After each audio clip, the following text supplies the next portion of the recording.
A to B உங்கள் பசியார எங்கள் ருசி பேசும். வடகிழக்கு பருவமழை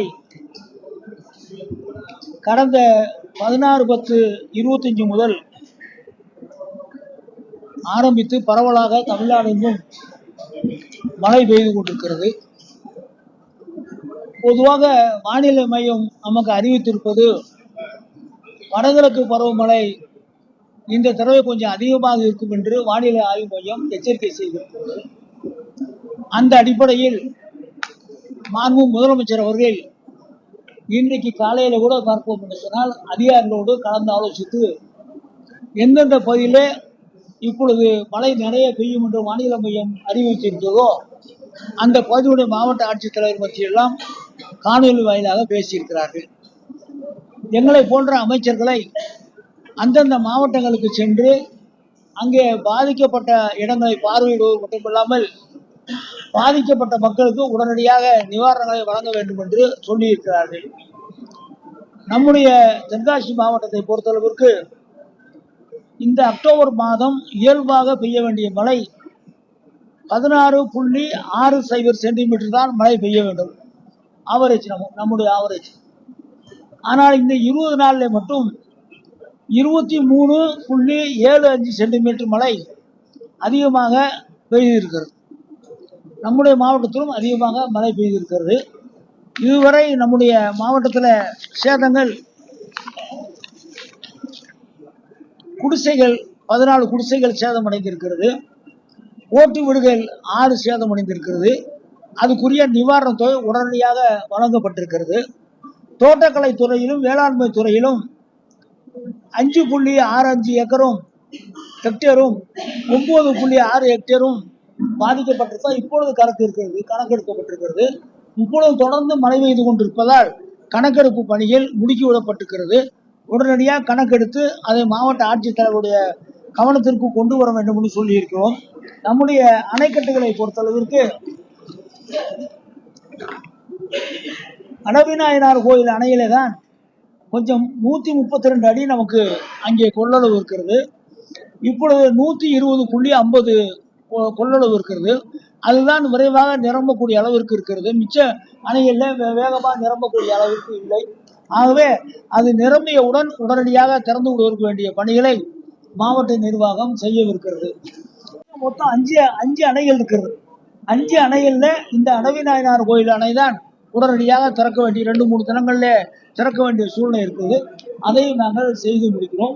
பொதுவாக அரசு அதிகாரிகளுக்கு நாங்கள் அறிவுரை வழங்கியிருப்பது உயிர் சேதங்கள் இருக்கக்கூடாது என்பதை மட்டும்தான் முதல்ல அறிவுரை வழங்கியிருக்கிறோம். அதே போல மின்சார தடை எங்கேயும் இருக்கக்கூடாது, உடனடியாக அந்த பணிகளை செய்ய வேண்டும் என்று சொல்லியிருக்கிறோம். பாதிக்கப்பட்ட மக்களுக்கு நிவாரணங்களை உடனே வழங்க வேண்டும் என்று சொல்லியிருக்கிறோம்.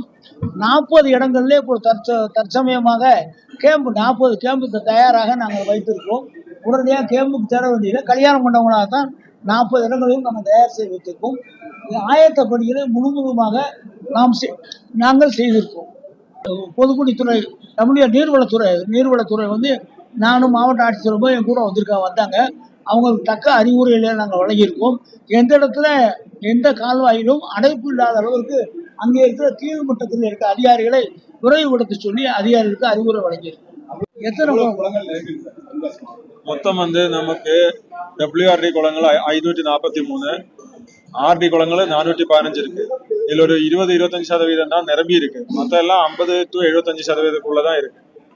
நம்ம எல்லாரையும் விட முதலமைச்சர் அக்கறை. நேற்று பார்த்தீங்கன்னு சொன்னா, நேற்று யாருமே எதிர்பார்க்காம மெயின் கண்ட்ரோல் ரூம் எங்க நம்ம கட்டுப்பாடு மையத்துக்கு அவரே போயிட்டார். அவரே போய் இருந்து எல்லாம் என்னன்னு பார்த்துட்டு சம்பந்தப்பட்ட மாவட்ட ஆட்சித்தலைவர் பேசியிருக்காங்க. கார்பரேஷன் கமிஷனர் வர சொல்லி அவங்களும் பேசியிருக்காங்க. இப்போ கார்பரேஷன்லையும் கண்ட்ரோல் ரூம் தனியாக போட்டிருக்காங்க. இப்போ நம்ம எப்படி நமக்கு வருவாய்த்துறை ஒரு பேரிடர் துறையில ஒரு கண்ட்ரோல் ரூம் இருக்கும், அதே மாதிரி இப்போ கார்பரேஷன் ஒரு கண்ட்ரோல் ரூம் போட்டிருக்காங்க. முடிந்த அளவிற்கு உடனடியாக அந்த பணிகளை விரைவுபடுத்த வேண்டிய வேலைகளை செய்கிறார்கள். முதலமைச்சர் இதில் மிகுந்த அக்கறையோடு இருக்கார். முன்னெச்சரிக்கை நடவடிக்கை எடுக்க முடியாது. முன்னெச்சரிக்கையா அந்த புயல் வந்தாலோ வெள்ளம் வந்தாலோ மழை பெருசா வந்தாலோ அதுக்கு ஏற்கனவே ஒரு முன்னனுபவம் நமக்கு இருக்கு. ஒரு வருஷமும் எந்த இடத்துல பாதிப்பு வருமோ நமக்கு ஒரு அதிகாரிகளுக்கு தெரியும். அந்த இடங்களை கவனமா இருந்து பார்க்கணும்னு சொல்லியிருக்கேன். ஆமா, இன்னும் ஒரு வாரம் 10 நாள் வெயில் அடிச்சா வந்து உள்ளே போக முடியாது. இப்ப நாங்க போய் பாக்கணும்னா கூட அந்த பின்னால கூடி வந்து அங்கேதான் பாக்குற மாதிரி இருக்கு. பூரா சகதியா சொல்லலாம் சொல்லலாம். இல்ல இல்ல தண்ணி வெயில் இல்ல இல்ல மழை நின்றவுடன் வந்துடும். அதிகாரிகளுக்கு மழை வந்தா எங்க வெளில வரும், எங்க இது வரும்னு ஓரளவுக்கு பிராக்டிக்கலா அவங்களுக்கு அதிகாரிகளுக்கு தெரியும். அந்த அடிப்படையில முன்னெச்சரிக்கை நடவடிக்கை எடுக்கிறாங்க. நம்மளை மீறி ஏதாவது ஒன்று நடந்ததுன்னா அதுக்கு வேண்டிய நடவடிக்கை எடுக்க வேண்டிய வேலையை பார்க்குறோம். நம்மகிட்ட என்டிஆர்எஃப்பும் எஸ்டிஆர்எஃப்பும் ரெடியா இருக்கு. நம்மகிட்ட எங்கே வந்து பாதிப்பு வருதோ அங்கே உடனடியாக போக சொல்லிட்டு இப்போ இங்கே கூட்டத்திலே பார்த்தீங்கன்னா எஸ்பிடியும் ஃபயர் சர்வீஸையும் எப்பயும் மீட்பு பண்ணிக்கு நீங்க ரெடியா இருக்குன்னு அவங்களுக்கு அறிவுரை செய்யும். வடகிழக்கு பருவமழை கடந்த 16/10/25 முதல் ஆரம்பித்து பரவலாக தமிழ்நாடெங்கும் மழை பெய்து கொண்டிருக்கிறது. பொதுவாக வானிலை மையம் நமக்கு அறிவித்திருப்பது வடகிழக்கு பருவமழை இந்த தடவை கொஞ்சம் அதிகமாக இருக்கும் என்று வானிலை ஆய்வு மையம் எச்சரிக்கை செய்திருக்கிறது. அந்த அடிப்படையில் மாண்பு முதலமைச்சர் அவர்கள் இன்றைக்கு காலையில கூட பார்ப்போம் என்று சொன்னால் அதிகாரிகளோடு கலந்து ஆலோசித்து எந்தெந்த பகுதியிலே இப்பொழுது மழை நிறைய பெய்யும் என்று வானிலை மையம் அறிவித்திருக்கிறதோ அந்த பகுதியுடைய மாவட்ட ஆட்சித்தலைவர் பற்றியெல்லாம் காணொலி வாயிலாக பேசியிருக்கிறார்கள். எங்களை போன்ற அமைச்சர்களை அந்தந்த மாவட்டங்களுக்கு சென்று அங்கே பாதிக்கப்பட்ட இடங்களை பார்வையிடுவது மட்டுமில்லாமல் பாதிக்கப்பட்ட மக்களுக்கு உடனடியாக நிவாரணங்களை வழங்க வேண்டும் என்று சொல்லியிருக்கிறார்கள். நம்முடைய தென்காசி மாவட்டத்தை பொறுத்தளவிற்கு இந்த அக்டோபர் மாதம் இயல்பாக பெய்ய வேண்டிய மழை 16.60 சென்டிமீட்டர் தான் மழை பெய்ய வேண்டும்.